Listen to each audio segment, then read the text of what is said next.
An ambush is coming, and they don't know it yet, but they are already surrounded.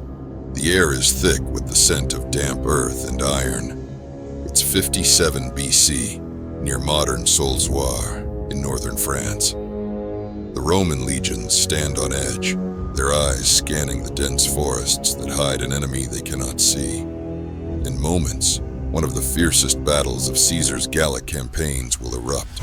A battle that should have ended in disaster. A battle where his men would come closer to annihilation than ever before. But instead, what happens here will shape one of the greatest principles of leadership ever recorded. A principle that will facilitate how power is won, how loyalty is forged, and how legends are written. At the center of it all is one man, Julius Caesar, who exemplified one important fact about power. It is never given. It's taken. In this video, we explore 3 rules of power and leadership that propelled Caesar to greatness. Timeless lessons that still determine who rises and who is left behind today.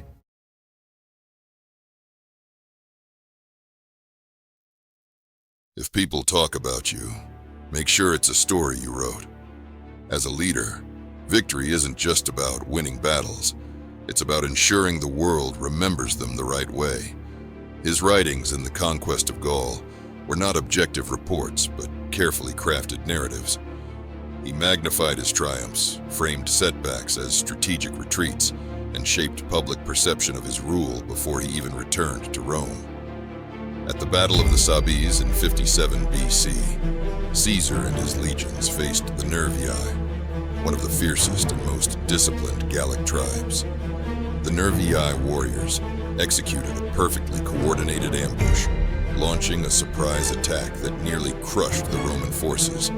They fought with unrelenting intensity, charging against overwhelming odds.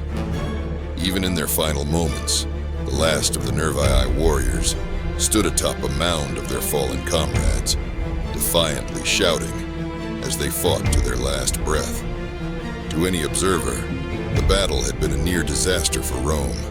Caesar's forces were pushed to the brink, his men barely managing to hold formation against an enemy that refused to surrender. But that is not how history remembers it. In the conquest of Gaul, Caesar glorifies his victory, praising his men's discipline, claiming they launched a spontaneous counterattack without needing orders. He hails their composure under pressure, downplaying the near collapse of his forces and omitting Roman casualties. He even acknowledges the valor of the Nervii, but only to make his victory appear even greater. What could have been remembered as a hard-fought, near defeat instead became a testament to Caesar's brilliance as a commander. The Roman people read his words, unaware of how close their army had come to annihilation. The Senate, initially wary of his growing power, had no choice but to acknowledge his genius, or risk appearing disloyal to Rome's greatest general. And his rivals, they had no voice in the narrative, but they were taking notice. Some would seek to align with him, while others would soon conspire against him. Caesar understood a truth every leader must face. Fortune favors those who dare to shape how their risks are perceived. Playing it safe might win you survival, but taking calculated risks, that's how you win legacies. If you wait for permission, you're already a prisoner. In 49 BC, tensions in Rome reached their breaking point. The Senate, fearing Caesar's growing influence after his conquests in Gaul, ordered him to disband his army and return to Rome as a private citizen. On the surface, it seemed like a political directive, but Caesar knew better. Obedience meant humiliation, prosecution, and the end of his career.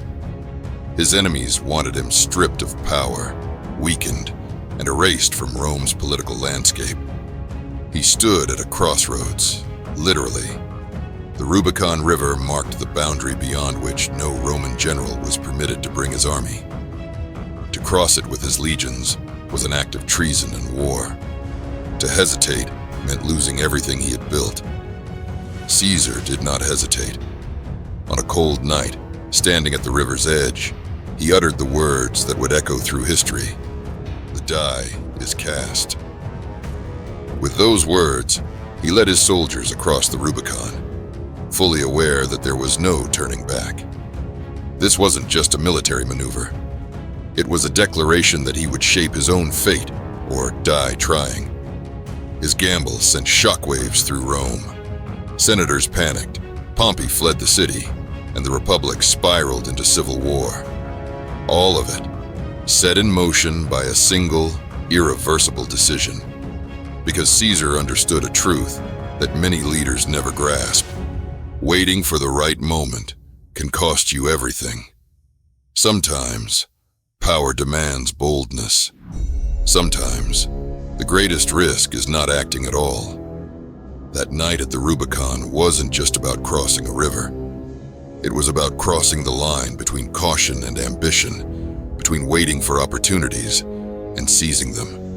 That single decision didn't just reshape Rome. It reshaped every alliance, every friendship, and every loyalty. Because when power shifts, so do allegiances.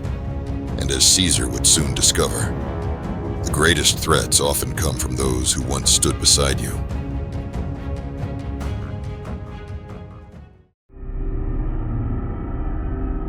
Loyalty is not permanent, it's conditional.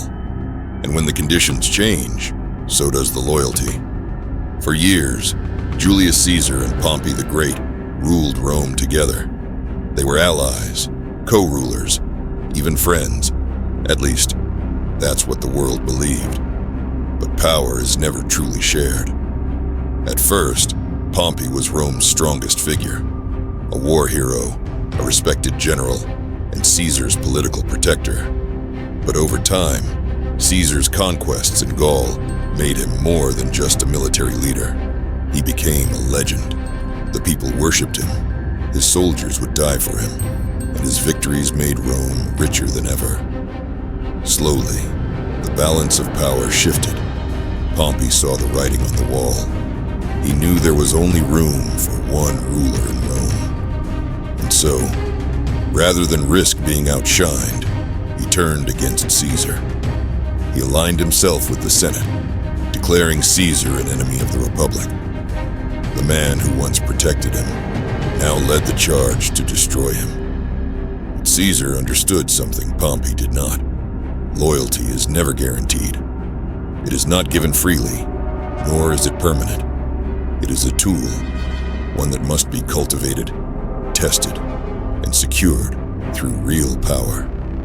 At the Battle of Pharsalus, Pompey had every advantage: a larger army, superior resources, and the full backing of Rome's elite.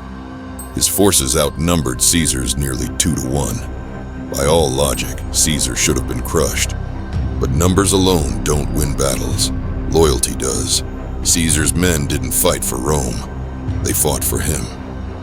They had followed him across the frozen rivers of Gaul, through years of grueling warfare, and into the heart of an empire that feared him. They didn't just respect him, they believed in him. When the battle began, Caesar's army did what Pompey's soldiers could not. They adapted, endured, and fought with the ferocity of men who had everything to lose. Pompey's forces collapsed. His men, realizing their leader was not as invincible as they had thought, turned and fled. Pompey himself abandoned the battlefield, running for his life. He fled to Egypt, hoping for refuge. Instead, he was met by assassins. Before he could even step off the boat, he was cut down. The man who once ruled Rome with absolute authority died a fugitive, betrayed and forgotten. Pompey learned too late that loyalty is not a promise. It is a transaction. The lesson is clear. People do not follow strength alone. They follow certainty, vision, and survival.